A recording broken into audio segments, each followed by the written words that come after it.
ஓம் ஸ்ரீ சாய்ராம்.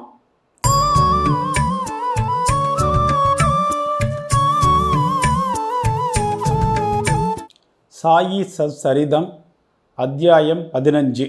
நாரத இசைமுறை மற்றும் சோல்கர் என்ற பக்தர் எப்படி சர்க்கரை இல்லாத தேநீரை குடித்து பாபாவுடைய ஆசீர்வாதத்தை பெற்றார். அதே மாதிரி 2 பள்ளிகள் அதோடைய கதைகளையும் பற்றி நம்ம பார்ப்போம். இந்த நாரத இசைமுறை அப்படின்றது என்னென்னா, ஷிரடியில் ஏற்கனவே இந்த ராமநவமி திருவிழா போது இதை பற்றி நம்ம தெரிஞ்சுட்டு இருப்போம். அதாவது எப்படின்னா, ஒரு ஃபங்க்ஷன் போது அந்த கீர்த்தனைகளை பாடுறதுக்கு ஒரு ஹரிதாஸ், அந்த பஜனை பாடல் பாடுறவரை கண்டுபிடிக்கிறது ரொம்ப கஷ்டமாக இருந்தது.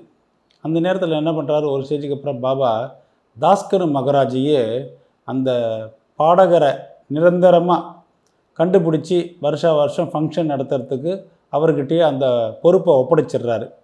நம்ம ஹரிதாசர்கள்லாம் என்ன பண்ணுவாங்கன்னா, கீர்த்தனை செய்யும்போது ஒரு பெரிய லெவலில் ஒரு ட்ரெஸ்ஸு, தலைக்கு ஒரு டர்பனு, கழுத்தில் ஒரு துண்டு, பலவிதமான ஒரு டாம்பிகமான ட்ரெஸ்ஸை போட்டுட்டு தான் ஹரிதாஸ் கச்சேரி பண்ணுவாங்க. ஒரு அங்கவஸ்திரம், கீழே இடுப்பு கீழே வேஷ்டி, மேலே ஒரு கோட்டு, இப்படி நடக்கிற விஷயத்தில் என்ன ஆகுதுன்னா, ஷிரடி கிராமத்தில் ஏற்கனவே நம்ம தாஸ்கனு மகராஜ் பாபாவுடைய பெரும் அடியவர், அவர் ஒரு கீர்த்தனைக்காக அங்கே டர்பன், கோட்டு, அங்கவஸ்திரம், இப்படி ஒரு நல்ல ஒரு அழகான உடை அணிஞ்சு போயின்னு இருக்கார். அந்த நேரத்தில் பாபா என்ன பண்ணுறாரு, தாஸ்கனுவை கூப்பிட்டு, என்னப்பா அழகாக உடை அணிஞ்சு எங்கே போயிட்டுருக்கு அப்படின்றாரு. இந்த மாதிரி பாபா நான் கீர்த்தனை செய்கிறதுக்கு போகிறேன் அப்படின்றாரு. அந்த நேரத்தில் பாபா என்ன சொல்கிறாரு, இந்த சின்ன சின்ன அலங்கார பொருள்கள்லாம் எதுக்கு, நம்ம பண்ணுறது பகவானை பற்றி, பகவத் நாமனை பற்றி பேச போகிறோம். இந்த அங்கவஸ்திரம், குல்லாய், கோட்டு இதெல்லாத்தையும் எடுத்து என் முன்னால் கழட்டி வச்சிருப்பா அப்படின்றாரு. தாஸ்கனு மகராஜ் எந்த ஒரு செகண்ட் தாட்டும் இல்லாமல் அவ்வளோத்தையும் கழட்டி பாபா பாதத்தில் வச்சிடுறாரு. அன்னிலிருந்து அவர் கீர்த்தனை செய்யும்போது எந்த ஒரு இந்த கோட்டோ, அங்கவஸ்திரமோ, டர்பனோ எதுவும் கிடையாது. இடுப்புக்கு மேலேயே ஒன்றும் கிடையாது. கையில் ஒரு சப்பலா கட்டை, கழுத்தில் ஒரு மாலை, அவ்வளோதான். இதோடு தான் அவர் கீர்த்தனையை செய்ய ஆரம்பிச்சிடுறாரு. ஆனால் இந்த ப்ரொசீஜர் மற்ற பாடகர்களுக்கு ஒத்து வருமானு கேட்டிங்கன்னா அது ஒத்து வராது. ஆனால் பாபாவை பொறுத்த வரைக்கும் இந்த வழி சிறிய வழி, தூய்மையான வழி அப்படின்றாரு. ஏன்னா நாரத ரிஷி இருக்கார் இல்லையா, அவரே உலகம் பூரா சுற்றி வரும்போது தன்னுடைய உடம்புலையும் தலையிலையும் எதுவும் அணிஞ்சிக்கல. அதனால் தன் கையில் ஒரு வீணை ஏந்தி அங்கங்கே போய் அலைஞ்சி தெரிஞ்சு கடவுள் புகழ பாடி அவர் சஞ்சாரிச்சுருக்கார்.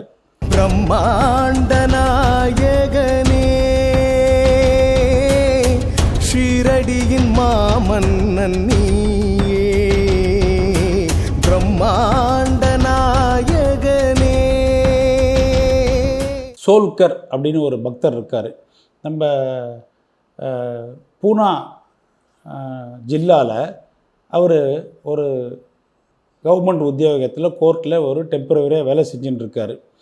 அந்த நேரத்தில் என்ன பண்ணுறாருன்னா, நானா சாஹேப் சந்தோர்கர் தன்னுடைய இண்டிவிஜுவல் எஃபர்ட்னாலேயும் உரையாடல்கள்னாலேயும் என்ன பண்ணுறாருன்னா, தாஸ்கனு மகராஜை அந்த பாபாவுடைய கீர்த்தனையை பம்பாய் மற்றும் மற்ற இடத்துல பரப்புறதுக்கு ரொம்ப உதவி செய்கிறாரு. அப்படி இந்த தாஸ்கனு மகராஜோடைய கீர்த்தனையை கேட்க வந்தபோது பலர் பலவிதமான டைப்பில் வருவாங்க. சிலருக்கு இசை பிடிக்கும், சிலருக்கு கீர்த்தனை பிடிக்கும், சிலருக்கு பாட்டோடைய ஆழம் பிடிக்கும், சிலருக்கு இந்த நகைச்சுவை, இந்த மாதிரி ஒவ்வொருத்தரும் ஒரு விதமான ஒரு எண்ணத்தோடு தான் அந்த கீர்த்தனைகளை கண்டு ரசிக்க வருவாங்க. பலருக்கு பலர் விதமான ஆர்வங்கள் இருக்கும். அதில் சில பேர் இந்த கீர்த்தனை கேட்டதன் வாயிலாக என்ன ஆகும்னா, நம்ம குருவிடத்தையோ இல்லை கடவுள்கிட்டையோ கொஞ்சம் நம்பிக்கையும் பக்தியும் கொஞ்சம் அதிகம் பெறுவாங்க. அப்படி தான் தாஸ்கனு மகராஜோடைய கீர்த்தனையை கேட்கும்போது சிலருடைய மனசு ரொம்ப சாந்தம் அடைஞ்சிடும். அப்படிப்பட்ட ஒரு நிகழ்ச்சி பார்த்திங்கன்னு வச்சுக்கோங்களேன், தானே ஜில்லாவில் தாஸ்கனு மகராஜ் கௌபினேஸ்வர் என்ற கோவிலில் பாபாவுடைய புகழை பாடி கீர்த்தனை செஞ்சுட்டு இருக்கார். அந்த ஒரு பக்தர்கள் கூட்டத்தில் பார்த்திங்கன்னு வச்சுக்கோங்களேன், சோல்கர் அப்படின்ற ஒரு பக்தர் அங்கே அங்கே இருக்கிற ஒரு கோர்ட்டில் வந்து ஒரு டெம்ப்ரவரி எம்ப்ளாயியாக வேலை செஞ்சுன்னு இருக்கார். ரொம்ப ஒரு ஏழை குடும்பத்தை சேர்ந்தவர். அவர் என்ன பண்ணுறாருன்னா தாஸ்கர் மகாராஜ கீர்த்தியை ரொம்ப ஒரு கான்சன்ட்ரேஷனோட கேட்டு ரொம்ப சந்தோஷம் அடைஞ்சிடுறாரு. அந்த நேரத்தில் அவர் ஒரு ஓத் எடுத்துக்கிறார். என்னன்னு பார்த்தீங்கன்னா, அங்கேயே பாபாவுக்கு ஒரு வணக்கத்தை செலுத்தி நான் இன்னிலேருந்து ஒரு விரதத்தை கடைப்பிடிக்க போகிறேன் அப்படின்றாரு. என்ன சொல்கிறாருன்னா, பாபா என்னால் வந்து என்னுடைய குடும்பத்தை வந்து ரெகுலராகவே என்னால் ரன் பண்ண முடியாத நிலையில் இருக்கேன் ஃபேமிலியை. அதனால் நான் வந்து இந்த என்னுடைய டிபார்ட்மெண்ட் எக்ஸாமில் நான் வந்து அந்த எக்ஸாமில் எழுதி பாஸ் பண்ணி எனக்கு ஒரு பர்மனன்ட் ஜாப் கிடைச்சா நான் ஷிரடிக்கு வந்து உங்களை பார்த்து வணங்கி என்னுடைய பிரசாதமான கல்கண்டை நான் உங்களுக்கு விநியோகிக்கிறேன். எனக்கு ஒரு நல்ல அதிர்ஷ்டம் நீங்கள் இருந்து பண்ணி என்னுடைய எக்ஸாமில் பாஸ் பண்ண கொஞ்சம் அருள் புரியணும் அப்படின்னு சொல்கிறாரு. அவரும் என்ன பண்ணுறாருன்னா அந்த எக்ஸாம் எழுதுறதுக்கு தயாராகிடுறாரு. அந்த விரதத்தை எடுத்துக்கிறார் இல்லையா, அவருக்கு என்னென்னா பெரிய குடும்பம். அதனால் அவரால் வந்து ஷிரடிக்கு போகிறதுக்கு உண்டான செலவை கூட அவரால் வந்து அரேஞ்ச் பண்ண முடியல. உடனே என்ன பண்ணுறாருன்னா அந்த காப்பி டீ சாப்பிட்றதுல வந்து என்ன பண்ணுறாருன்னா சுகரே சேர்த்துக்காம நம்ம வந்து எக்ஸாம் பாஸ் பண்ணி பாபாவை பார்க்குற வரைக்கும் நம்ம அந்த சுகரை அவாய்ட் பண்ணுவோம் அப்படின்னு சொல்லிட்டு அதை முடிஞ்சிடுறாரு. அவர் என்ன பண்ணுறாருன்னா தன்னுடைய செலவெல்லாம் குறைச்சி இந்த சிக்கனைப்படுத்தி இந்த பணத்தை சேமிச்சிடுறாரு. உணவுலேயும் டீ காஃபிலையும் சர்க்கரை உபயோகிக்கிறது இல்லை. இப்படியே பணத்தை சேர்த்துடுறாரு. சேர்த்துட்டு என்ன பண்ணுறாரு, ஒரு முறை ஷிரடிக்கு போய் பாபாவை பார்க்குறாரு. அவருடைய பாதத்தில் விழுறாரு. ஒரு சின்ன தேங்காவை அவருக்கு பிரசாதமாக கொடுத்துட்றாரு. அந்த நேரத்தில் தான் ஒரு விரதம் இருந்திருக்கார் இல்லையா, அந்த விரதம் என்னன்றதுன்னா சுகர் சேர்த்துக்காது தான். அதனால் ஒரு சின்ன கல்கண்டை வந்து பாபாவுக்கு ஒரு பிரசாதமாக கொடுக்குறாரு. பாபாவிட்ட என்ன சொல்கிறாருன்னா, பாபா உங்களுடைய தரிசனத்தினால எனக்கு ரொம்ப மகிழ்ச்சியும் என்னுடைய இந்த ஜென்மமும் ரொம்ப பூர்த்தியான மாதிரி ஒரு ஆசையாக இருக்குது அப்படின்னு சொல்லிடுறாரு. அந்த நேரத்தில் என்ன பண்ணுறாரு, ஷிரடியில் இந்த சோல்கருடைய ஒரு கெஸ்ட்டு வந்தால் அவங்கள வந்து பராமரிக்கிறதுக்கு ஒரு கேர்டேக்கரை போடுவாங்க போல் இருக்குது. அந்த நேரத்தில் பாபு சாஹேப் ஜோக் அப்படின்றவர் தான் வந்து இவருக்கு வந்து கேர்டேக்கராக இருக்கார். அப்போது பாபா என்ன பண்ணுறாரு, இவரை மசூதியை விட்டு கிளம்பி போகிறார். போகும்போது பாபா அந்த கேர்டேக்கர் ஜோக்கிட்ட என்ன சொல்கிறாரு, உன்னுடைய கெஸ்ட்டுக்கு ஃபுல்லாக சர்க்கரையை போட்டு தேநீரை கொடுப்பா அப்படின்றாரு. இந்த இந்த இந்த சொல்ல பாபாட்டேருந்து கேட்ட உடனே சோல்கர் என்ன பண்ணுறாருன்னா ரொம்ப சந்தோஷப்பட்டு மனம் உருகி செயல் எழுந்துடுறாரு. அவருடைய கண்ணில் வந்து கண்ணீர் பனிக்கிறது. திருப்பி பாபாவுடைய பாதத்தில் விழுந்துடுறாரு. அந்த நேரத்தில் என்ன பண்ணுறாரு, நம்ம ஜோக் என்ன கேட்குறாரு சோல்கரை பற்றி, என்னப்பா நீ திடீர்னு பாபா ஏதோ ஒன்று சொல்கிறாரு அப்படின்னு சொல்லும்போது சோல்கர் சொல்கிறார், எனக்கு பாபாவுடைய சொல் வந்து என்னுடைய மனசில் இன்னும் நம்பிக்கையும் ஒரு ஆழமான பக்தியும் தோற்றுவிச்சிடுறது. அதாவது நான் வந்து ஒரு விரதம் இருந்தேன். இந்த என்னுடைய டிபார்ட்மெண்ட் எக்ஸாமில் நான் வந்து பர்மனெண்ட் ஜாபுக்கு தேர்ச்சி பெற்றேன்னா நான் பாபா வந்து பார்க்குறேன். அந்த நேரத்தில் நான் வந்து சுகரை நான் விட்டுடுறேன் என்னுடைய உணவுலையும் தேநீர்லையும் அப்படின்னு சொல்லி இருந்ததை என்னுடைய ரகசிய தீர்மானத்தை பாபா எப்படியோ என் மனசில் இருக்கிறத கண்டுபிடிச்சி உங்கள் முன்னால் அதை சொல்லிடுறாரு. அப்படின்றது என்ன அப்படின்னா, என்னுடைய பக்தன் எங்கிட்ட ஒரு உதவிக்கரம் நீட்டுவானே ஆனால் உடனே நான் அவனை வந்து டேவும் நைட்டும் இருந்து அவனுடைய சேர்ந்து காப்பாற்றுறேன் அப்படின்னு சொல்கிறார். இந்த உடம்பால் நான் இங்கே இருந்தாலும் இந்த உலகத்தில் நீங்கள் 7 கடலுக்கு அப்பால் இருந்தாலும் நீங்கள் என்ன செஞ்சாலும் எனக்கு தெரியும். இந்த பரந்த உலகில் வந்து நீங்கள் எங்கே வேணாலும் எப்படி வேணாலும் உங்கள் விருப்பப்படி இருங்க. ஆனால் நான் உங்களுடைய தான் இருக்கேன். ஆனால் நீங்கள் செய்ய வேண்டியது என்னென்னா, உங்களுடைய இருதயத்தை என்னுடைய இருப்பிடத்தில் நீங்கள் வச்சிடணும். அப்போ நான் உங்களுக்குள்ளேயே இருக்கேன் அப்படின்னு பாபா வந்து இந்த சோல்கருடைய விஷயத்தில் ஒரு எடுத்துக்காட்டாக காமிக்கிறார். அதாவது நம்பிக்கையும் பக்தியும் இருந்தால் உண்மையிலேயே பாபாவின் மூலமாக அவங்க ஆசீர்வாதமும் பெறுவாங்க, அதிர்ஷ்டசாலியும் ஆவாங்க. அதுதான் இந்த முக்கியமான நீதி பாபாவினால் சோல்கருக்கு உபதேசிக்கப்பட்டது. பிரம்மாண்ட நாயகனே,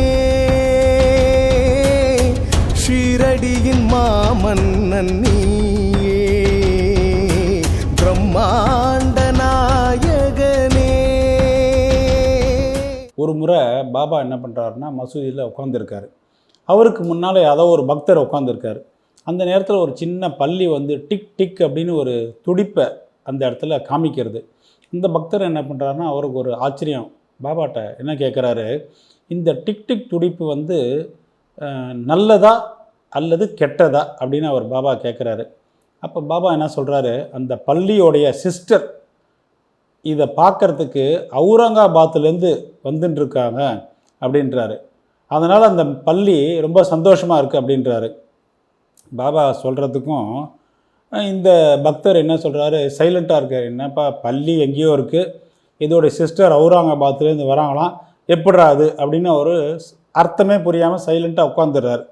அந்த நேரத்தில் பார்த்தீங்கன்னா அவுரங்காபாத்லேருந்து ஒரு குதிரையில் ஒரு பணக்கார பெருந்தகை பக்தர் பாபாவை பார்க்க வராரு.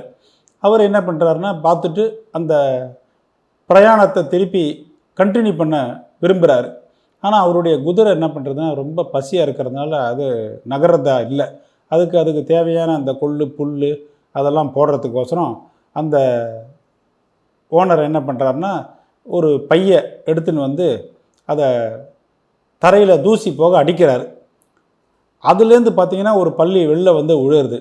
அந்த பள்ளி எல்லா எதிர்க்கும் அங்கே இருக்கிற செவுத்து மேலே ஏறிடுறது. அப்போ பாபா என்ன சொல்கிறாரு, எதிர்க்க ஒருத்தர் ஒன்றும் புரியாமல் கேள்வி கேட்டுட்டு உட்காந்துருக்கார் இல்லையா, அந்த பக்தரை சொல்கிறார், இது பார் இந்த பள்ளியை நல்லா கவனி அப்படின்றாரு. அந்த பள்ளி என்ன பண்ணுறது, செவுத்து மேலே ஏறி தன்னுடைய சகோதரியை நோக்கி செல்வது. ரொம்ப நாளைக்கு அப்புறம் இந்த 2 பள்ளிகளும் சந்திக்கிறது இல்லையா, அதை ஒன்றை கட்டிப்பிடிச்சி முத்தம் கொடுத்து அப்படியே சுற்றி சுற்றி விளையாடின்னு இருக்குது. ஷிரடி பாபாவுடைய கிராமம் எங்கே இருக்குது, அவுரங்காபாத் எங்கே இருக்குது, இந்த குதிரையிலேருந்து வந்த பெருந்தகை எப்படி பள்ளியோட இங்கே அவுரங்காபாத்லேருந்து வந்தார், இந்த 2 சிஸ்டர்ஸும் எப்படி இங்கே சந்திக்க போகிறது அப்படின்றத பாபா முன்னாலேயே கண்டுபிடிச்சி சொல்லியிருக்காருன்னு பார்த்தீங்கன்னா, இதெல்லாம் ஒரு ஆச்சரியமான விஷயம். இதுதான் பாபாவை பொறுத்த வரைக்கும் எப்படின்னு பார்த்தீங்கன்னா, அவருடைய எங்கு நிறை பேரறிவும் அவருடைய ஆற்றலும் இது எப்பவுமே அவர் அடிக்கடி இதை மெய்ப்பிச்சுட்டே இருக்கார். இந்த அத்தியாயத்தை பக்தியுடன் படிக்கணும். தினமும் அதை வந்து கான்சன்ட்ரேட் பண்ணி படிக்கணும்பா. அப்போது நிச்சயமாக பாபாவுடைய அருளும் ஆசியும் எல்லா பக்தர்களுக்கும் கிடைக்கும். துயர்கள் நிச்சயமாக அகற்றப்படும். ஆழ்ந்த நம்பிக்கை, ஸ்திரமான ஒரு ஃபாலோ அப் பாபா கிட்ட இருந்தால் அவரால் நமக்கு செய்ய முடியாத அனுகிரகம் எதுவுமே இருக்காது. நியாயமான கோரிக்கையாக இருந்தால் எல்லாத்தையும் பாபா நிச்சயமாக அதை எல்லாருக்கும் செஞ்சு கொடுத்துருவார். இத்துடன் அத்தியாயம் 15 முடிவடைகிறது. ஓம் ஸ்ரீ சாய்ராம்.